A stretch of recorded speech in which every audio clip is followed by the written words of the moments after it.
हमारे साथ मौजूद हैं हमारे पत्रकार भाई अली हिदायती जी परवाज टीवी से। अली भाई, आज की जो ये कांग्रेस पार्टी की रैली थी जगाधरी विधानसभा को लेकर, चौधरी अकरम खान की, और इसमें मुख्य अतिथि के रूप में कुमारी सैलजा जी, एक बड़ी नेता है कांग्रेस पार्टी की, उनकी उपस्थिति भी देखने को मिली है। और ख़ास तौर पर वो मुख्य अतिथि के रूप में यहाँ पर पहुंची थी। तो आपको क्या लगता है कि आने वाले चुनाव में क्या कांग्रेस पार्टी हरियाणा में कुछ अपना सत्ता हासिल कर पाएगी, या किस प्रकार से आप इस पूरे इलेक्शन को देखना चाहते देखिए, अगर इसमें बात की जाए कांग्रेस की या मौजूदा सरकार की, तो अगर इस वक्त के हालात तो यही बतला रहे हैं कि बदलाव तो हरियाणा में होने वाला है। अब ये बदलाव कैसे होगा और किस तरीके से होगा, क्या कांग्रेस तो दावा ये कर रही है कि पूर्ण बहुमत से सरकार बनाएंगे, लेकिन वहीं भारतीय जनता पार्टी भी हैट्रिक लगाने की तैयारी में है। और अगर हम बात करें पिछले इलेक्शन के 2019 के इलेक्शन की, तो वहाँ भारतीय जनता पार्टी ने 75 पार का जो नारा दिया था उसमें वो फेल हो गई थी, और वो उनकी सीटें इतनी भी नहीं आ पाई थी कि वो सरकार बना पाए। लेकिन कांग्रेस की अध्यक्ष उस वक्त बहन कुमारी सैलजा जी थी, और उनकी अध्यक्षता में जो है कांग्रेस ने अच्छा बैकअप उस वक्त किया था। और कांग्रेस जो है अच्छी सीटें लाने में, 31 सीटें जीतने में जो है कांग्रेस उस वक्त कामयाब हो पाई थी। और अगर मैं देखूं तो कुछ सीटें वो थी जो जेजेपी ने जीती थी उस वक्त। जेजेपी के जो हैं? चीफ मिनिस्टर हैं दुष्यंत दुष्यंत चौटाला। चौटाला जी, उन्होंने भारतीय जनता पार्टी के खिलाफ बोलकर वोट मांगा था। तो ये एक राजनीति होती है क्या? उनके ऊपर ये भी सवाल था कि उन्होंने भाजपा क्यों ज्वाइन की है। तो दुष्यंत चौटाले का भी ये है कि वो 10 सीटें लेके कहाँ घूमते वो।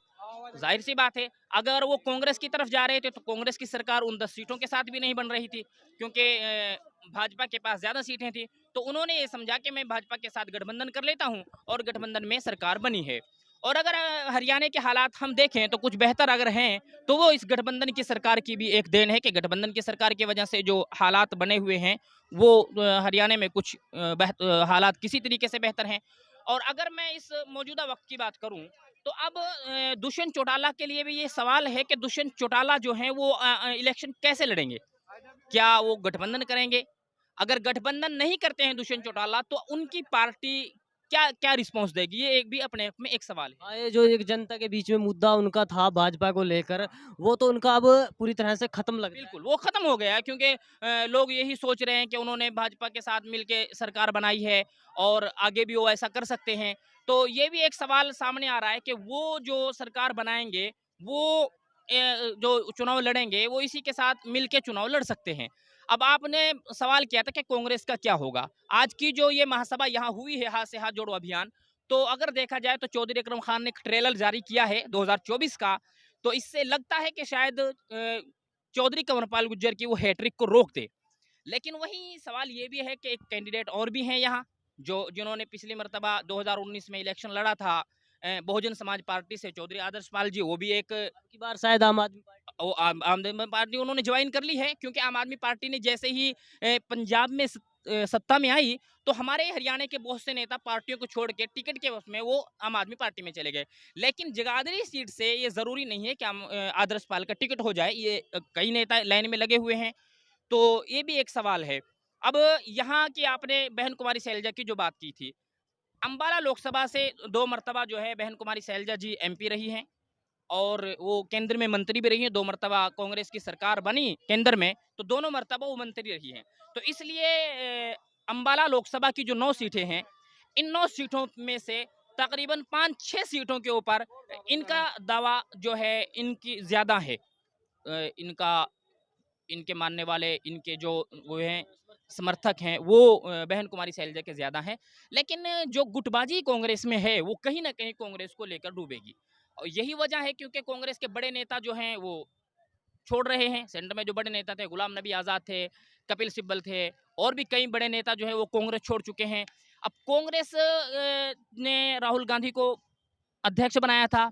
अब उसमें वो अच्छा बैकअप नहीं करी, राहुल गांधी ने उससे पद से इस्तीफा दे दिया था। फिर सोनिया गांधी जी दोबारा अध्यक्ष बनी थी, तो उसके बाद दोबारा अब खड़गे जी अध्यक्ष हैं, चुनाव हुआ था। अब कुछ लोग ये कह रहे हैं, प्रधानमंत्री जी ने भी उसके ऊपर सवाल उठाया था कि खड़गे जी तो जो हैं वो नाम के अध्यक्ष हैं, रिमोट कंट्रोल तो किसी और के हाथ में है। हमारे प्रधानमंत्री जी ने इसके ऊपर कटाक्ष किया था। तो ये अपने आप में एक सवाल है कि आने वाले दौर में अगर हम सेंटर में देखें, लोकसभा में देखें, तो लोकसभा में अभी कांग्रेस कहीं नजर नहीं आ रही है। लोकसभा में वो दूर तक भी अभी कांग्रेस नजर नहीं आ रही है। अगर मैं ये बात आपको के सर्वे के एतबार से टीवी के जरिए हों या जो कुछ मोतबर जो वेबसाइटें हैं उनके सर्वे को अगर हम देखें, लेकिन अगर मैं हरियाणा की बात कर रहा हूं तो हरियाणा में बैक कर सकती है कांग्रेस, अगर कांग्रेस एक प्लेटफॉर्म पे जमा हो सकती है। क्योंकि जो शैलजा के समर्थक हैं वो कह रहे हैं कि भावी सीएम की उम्मीदवार जो है वो शैलजा जी हैं। और मैंने एक नेता से सवाल किया था कि कांग्रेस किस सन में चुनाव लड़ेगी, उनका कहना यह था कि हुड्डा जी के सन में चुनाव लड़ा जाएगा, और उनका मानना यह है कि दीपेंद्र हुड्डा जी लड़ेंगे।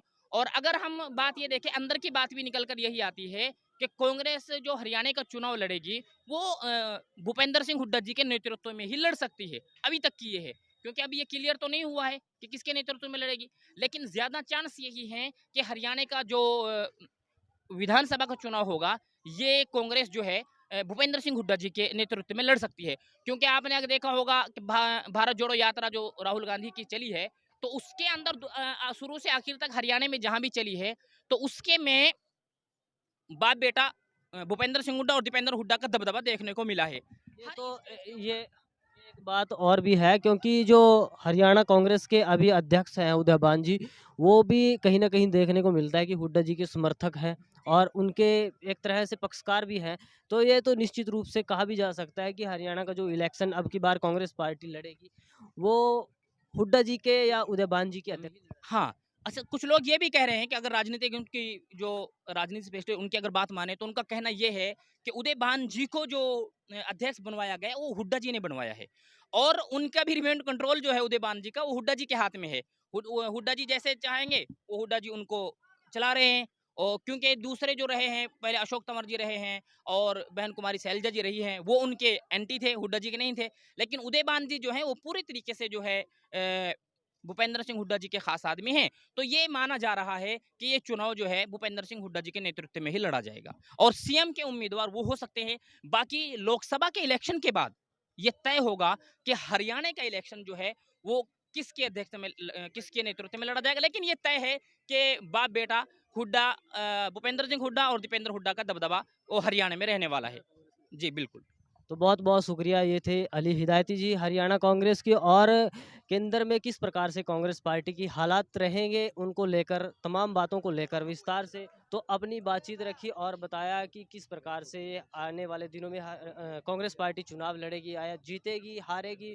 तमाम स्थिति इन्होंने अपनी तरफ से या अपने सर्वे के आधार पर इन्होंने क्लियर की है। बहुत-बहुत शुक्रिया।